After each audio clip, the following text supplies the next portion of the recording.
It's about time we caught up with the world champion, Magnus Carlsen. He started the Tata Steel Masters with 3 draws. Wasn't quite clicking for him, didn't really get the positions that he wanted. But of course, he always gives everything.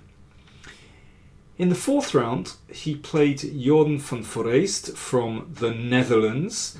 And if he could avoid losing in this game, then he would go 111 classical games without defeat, which is a record for any chess player in the modern era.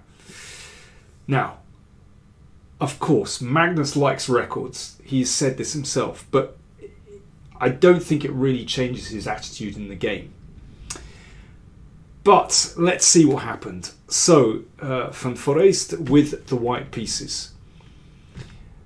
And we didn't have, we had a slightly unusual opening. Now, instead of the gioco piano, we had knight g5, the so-called fried liver attack. And this is a very, very old variation. I mean, Steinitz was doing battle in these lines, well over 100 years ago. But there's still actually a lot that hasn't quite been worked out yet. And that's the thing with these very old lines, that, you can put them through a computer and interesting new things drop out. So this is all normal, and now you could say the old main line is to play bishop e2 here. And this is a very well-known sequence where black certainly has compensation for the pawn, because that knight, although it's in the middle of the board, it actually gets in the way of white's pieces, and black has very easy development. But instead of that, Van Foreest played bishop d3, and this is the trendy way of playing at the moment. Looks extremely odd to block the d pawn. It's also a very old move, actually. Knight d5, attacking the knight, and perhaps looking to play knight f4. Black develops, and now, for example, the normal move here, the most popular move here, is to castle kingside. And just recently, Levon Aronian has had success with this move. He beat Vidit in Kolkata and Basim Amin in Moscow in 2019. So not to be underestimated. But Van Foreest played knight c3. Brings out a piece. Can't be bad. And here, bishop e2 was played. If white castles, then there's a problem, because here black threatens to advance, and when the bishop drops back, then pawn to e4, and you can see that black has this wonderful pawn duo steaming down the board on the king side. So that's why bishop e2 was played first, so that if f5, then white can stop that just by playing d3. So let's go back. So bishop e2 just played. Knight f4 looks sensible. And here Magnus very quickly played bishop g4. I think the most straightforward way of playing this position is to do something about that knight straight away. And take here and play c5, allowing that knight back into c6 and potentially into d4. And this way, black doesn't commit the bishop yet. It might end up on g4. It might come to b7.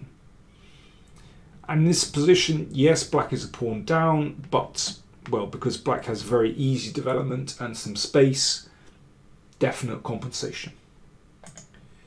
But instead, Magnus committed the bishop straight away to g4. But after this, threatening simply to exchange off that knight, so therefore knight takes bishop. And f5. On the surface of it, looks very promising for black, but after this move, well, of course, black doesn't want to give up the bishop there. That would just free white's position.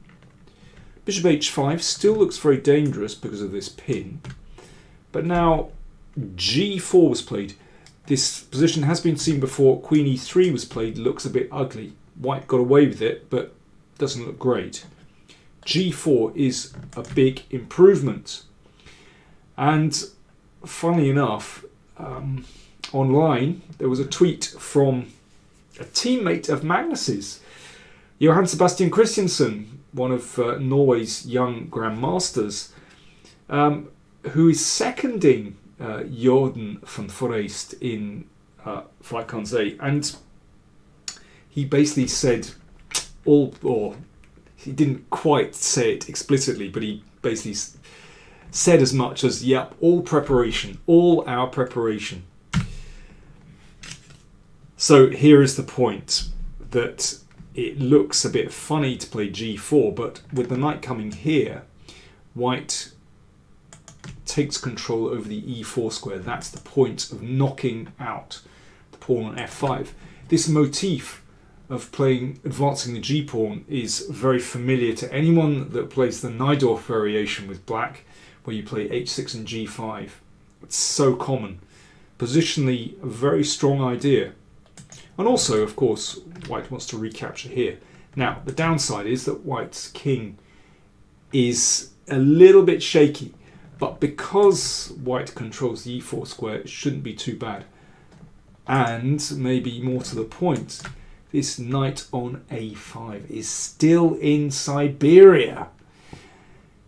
If that knight were anywhere sensible, then white's position would be a wreck. I mean, imagine if this knight landed here, for example. And after g4, basically, Magnus said, he's in trouble. Okay, so what did he do? Well, this is a threat, take here. So queen d7. Knight e4, that knight, solid, super solid in the middle of the board. Can't be driven away by a pawn. And now white just wants to play the knight back to g3 to attack the bishop and then take here. Bishop e7. Knight comes back, attacking the bishop. And if g6, then simply queen takes pawn. You can get away with this because white is threatening the knight, you're threatening simplification. Looks good.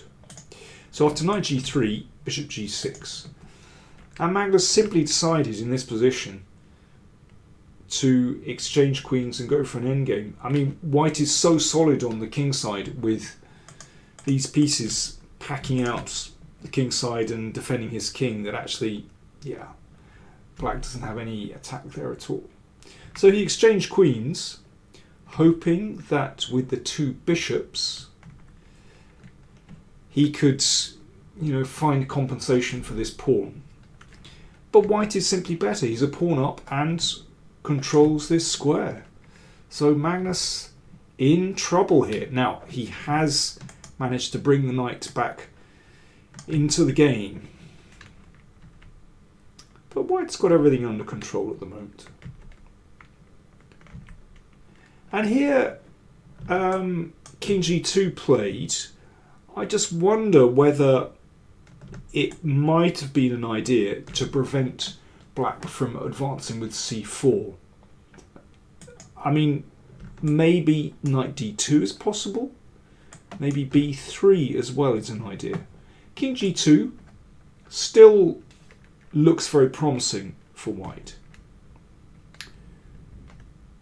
And this is a very, I think, a good practical decision. Just knock out that beautifully centralized knight, even though it costs another bishop.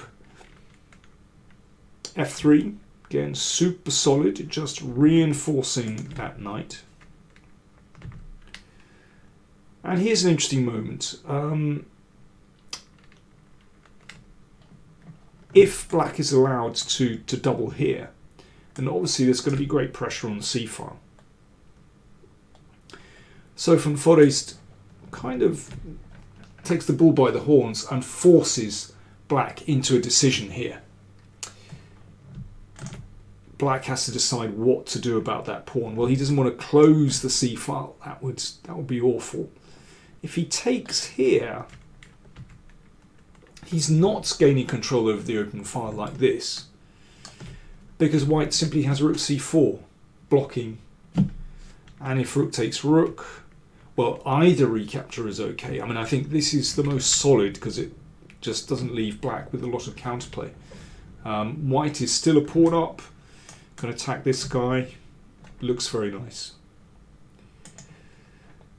So what did Magnus do after to b3? He played bishop a3, and this is maybe the really critical moment in the game. So far, Van Foreest has played pretty well. And here, if he'd sacrificed the exchange with pawn takes pawn, Carlsen admitted afterwards that he would have been in huge, huge trouble. So in this position, white has a knight and 2 pawns for a rook. He's got a nice, solid pawn structure. That's very important when you sack an exchange and play an endgame. The knight is super solid in the middle of the board. That pawn, well, you know, that can be tidied up. Not taken, but, you know, black would want to somehow disrupt with rook d8 and d3, but that can be stopped with rook here.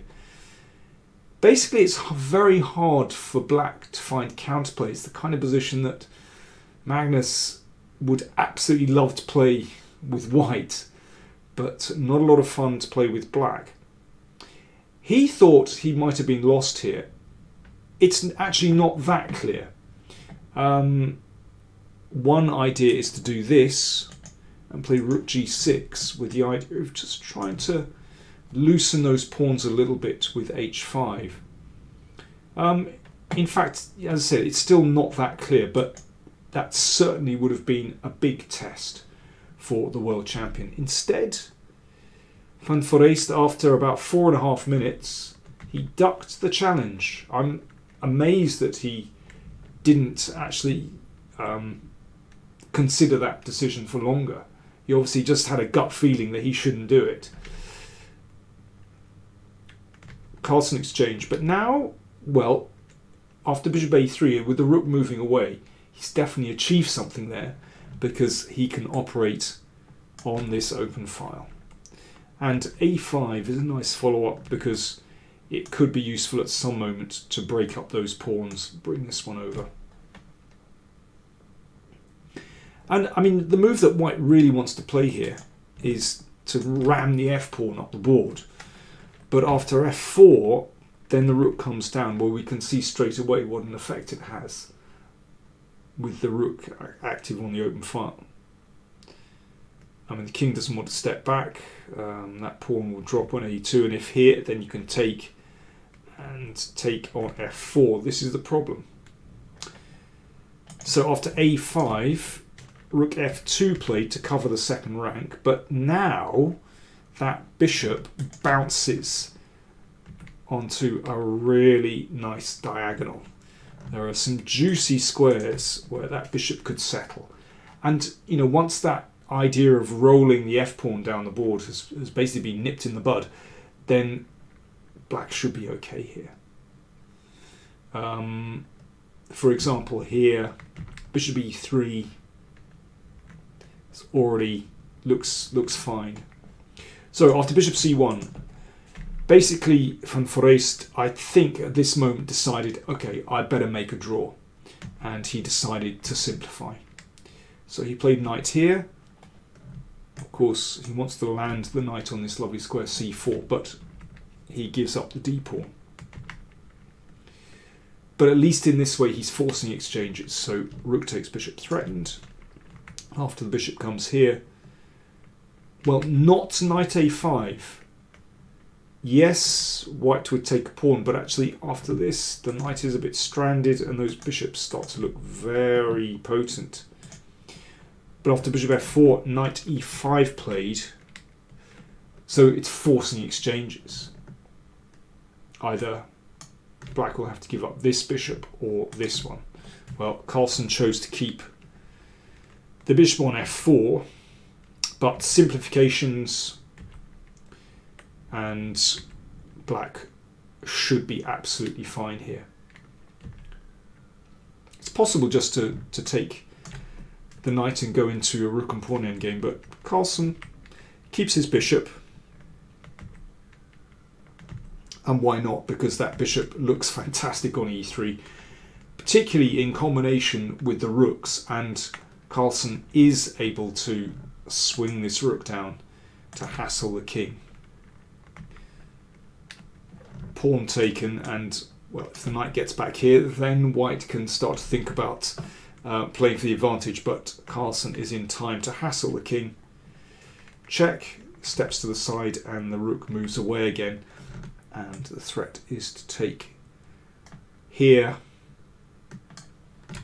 and basically, yeah, black is absolutely fine in this position. Well, also, yeah, there's a threat to check and advance the pawn to d3 as well, and well, white could even be in trouble in that position. So basically, the player's repeating moves. So king here, that protects the pawn, check, and the rook stepped away again. We're repeating the position, and that's it. Draw agreed.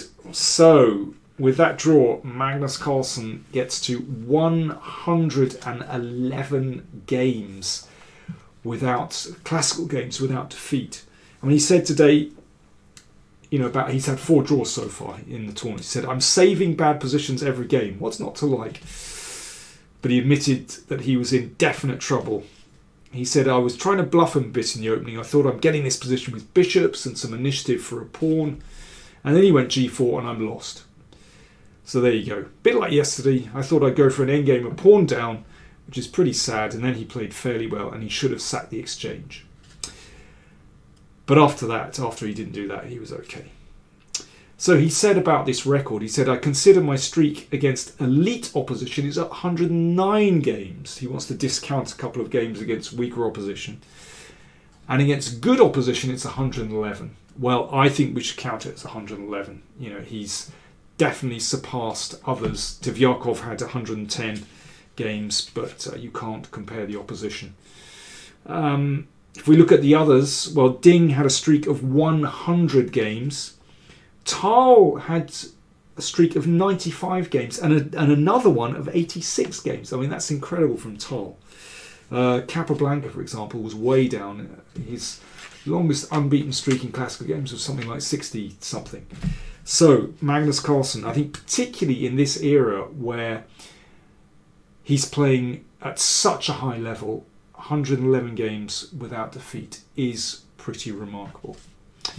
I should say that in the tournament leader, Alireza Firuzjar, he lost today to Wesley So. So Wesley actually takes the lead. He has 3 out of 4. But there's a whole chasing pack. Few players on 2.5, few on 2. It is really bunched. So, well, 9 games to go. The tournament is ahead of us. Thanks for watching.